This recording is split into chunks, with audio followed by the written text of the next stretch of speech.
So friends, we see you, we see your streams. You've got rip-roaring streams. Jerry and Esther went whitewater rafting a few months ago. It was such a wonderful day. And as they put their boat in the water, there were 6 of them friends that went together, and all of the other boats had high school wrestlers in them. It's interesting to see.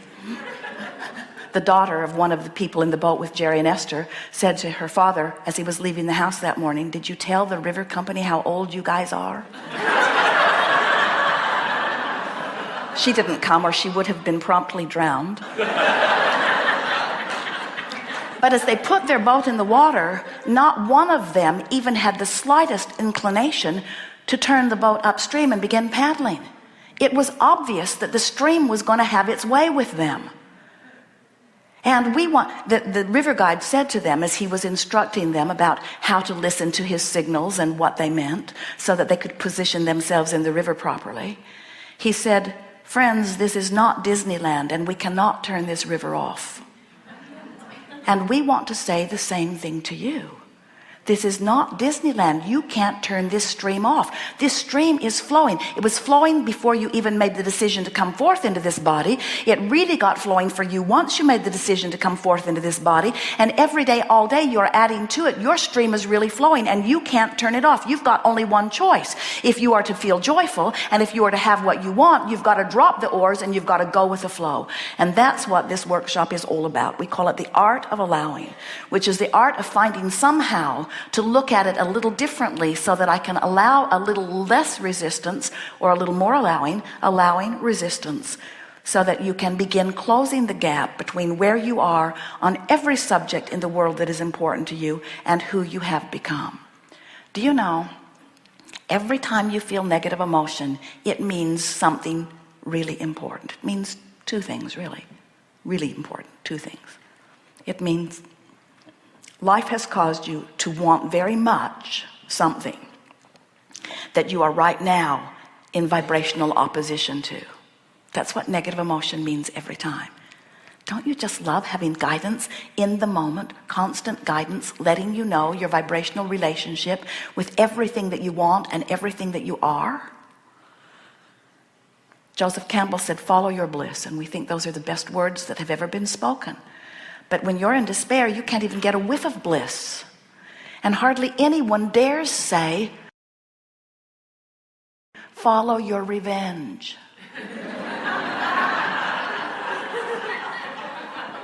And if you were in frustration, we wouldn't coach you to revenge. But if you're in despair, if you're in fear, we surely would. And if you're in revenge, we'd call you toward anger. And if you're in anger, we'd call you toward less anger. And if you're in less anger, we'd call you toward frustration. And then we'd call you toward hope. And once you find hope, you're on the way. Once you find hope, it's so easy to turn your thoughts toward appreciation, and off you go. But some of you have made an art form of despair, or an art form of negative emotion. And you know, it's interesting. It's only because you felt it and it begins to feel normal to you. It's normal to feel a little ornery. It's normal to feel overwhelmed. It's normal to feel frustration. It's normal, you say. And we say, it is not normal. That's why it feels so bad. It's not normal. What's normal is elation. What's normal is passion. What's normal is love and appreciation. What's normal is a feeling of flow. What's normal is a feeling of invincibility. What's normal is the recognition that you are source in a physical form, and that you come forth with great reason. What's normal is to give birth to all kinds of things that you don't have any way of knowing how it will come, and when it will come, and where it will come from, and who will bring it. You just know you want it, and that's enough, because you know that when you want it, source is on it. You know that when you want it, the resources of the universe are all actualizing around you, and all you've got to do is stop doing that thing you do that doesn't let you go with the flow. It's fun to watch you, because you can't turn the stream off, as we said. And so it's an interesting thing to watch you, because here you are, often, paddling upstream, but the stream's still carrying you. Against your will, so to speak. And that's why a lot of people don't let themselves be who life has caused them to become until they croak. We love that word. It's so disrespectful.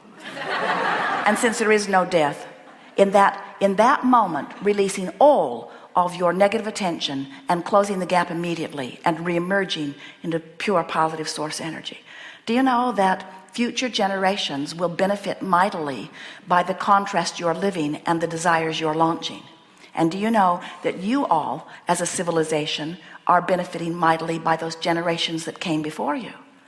But this is not about that. This is about you, source, in this body, discovering what you want, giving birth to it, source becoming it, and you letting yourself catch up with your vision, with your dream, with your creation. That's what you came forth to do. Not one of you said, I'll go forth and I'll give birth, but I'll hold myself apart from it because I'll be humble and modest. I'll deprive myself so as to not take too much of the well-being that exists. Every one of you said, I know that there are infinite resources, and I know that if I have the ability to want it in this time-space reality, that this time-space reality has the ability to deliver it to me completely.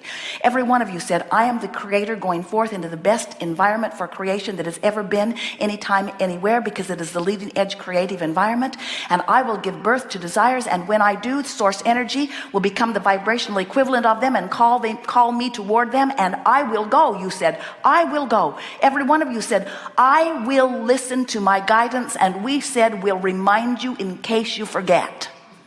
So here we are, folks, reminding you in case you forgot.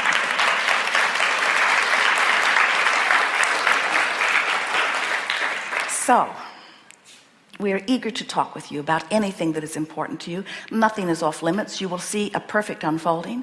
When you have heard what we have just said, then you must know that this gathering happened vibrationally before you dragged your bodies here. Really. So we are aware of everything that you want. We're aware of where you are. And as you sit here, everyone around the world will benefit by the question that you are offering. Sometimes someone will sit there and they will lay a basis for what you want to talk about later. Sometimes we will not call on you at all. Don't worry about it. We will still answer your question. Sit in an attitude of expectation that you will receive the answer. And it is our promise to you that you will. Let's feel appreciation for all of those dear souls who are brave enough to come forth into the hot seat where we will that's what we will do too. We'll badger them relentlessly. You have some things you want to talk about. All right, now everyone relax. We're going to thread the needle. If you think it's you, stand. Yes. Wait. Two are standing, one in front, sit. Yes. Come forward if you will. This finger points at many at the same time. Sometimes we point over there and they come from over there. Something very wrong. That's the one wrong thing in the universe. Hi. We are. It's so funny, I knew I was going to be the first all along. You did know. I really did. I have a... We knew you knew. I know you knew I knew. First of all, my name... Did you know that you were going to be second?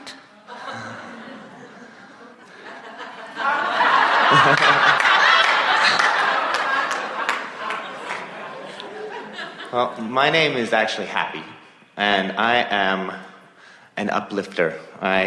Ever since I was 18, I'm 29 now, all I've done is help people find a better feeling place in their life. And first, I accidentally reached enlightenment because I tried to join you guys.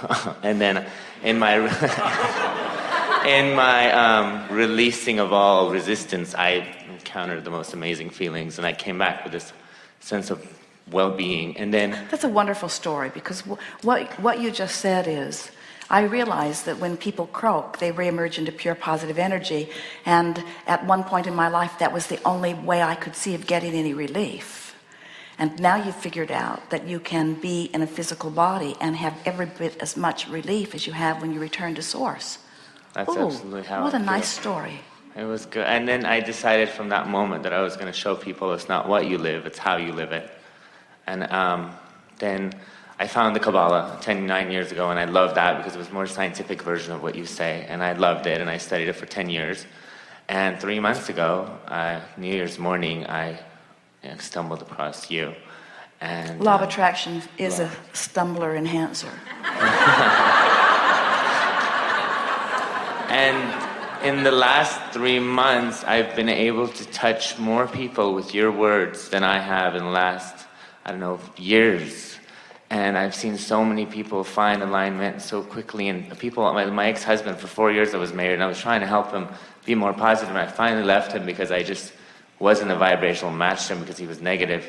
And now he's found his beautiful, positive self, and he's just an incredible person. My mom, everybody I know is just in this happy state right now. But now, I love this, and and every day, people are so thankful, and I thank you for that. Now I'm just very curious because I've always wanted to write a book. My first book was I never published it, but I wrote it. It was called How to Be Happy by Happy. And it was basically sayings that would help you find a better feeling. But now I feel like if I want to write a book, it's basically going to be one page, and one sentence, and it's going to say, go read Abraham Hicks. And that's where I feel like, is it okay for me to be relaying your message only, or do I need to find more? I know I'm going to find more, but this is where I'm like, okay, now I want to write a book, but I have nothing to write about, because now all I want to say is just find your alignment, here's the stream, there's, So and I know it's in escrow for me, but I just want, is it okay that I'm just teaching your words now?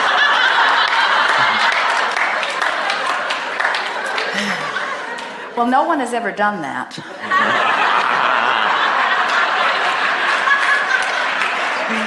You'll be the very first.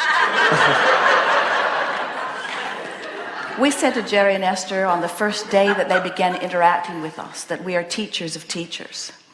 And you are a teacher of teachers also. In other words, there is no end to this upliftment. You came forth for life to cause you to put things in your vibrational escrow. And if you've put writing of a uplifting book in your vibrational escrow, then you very well have the resources and the right and the means to accomplish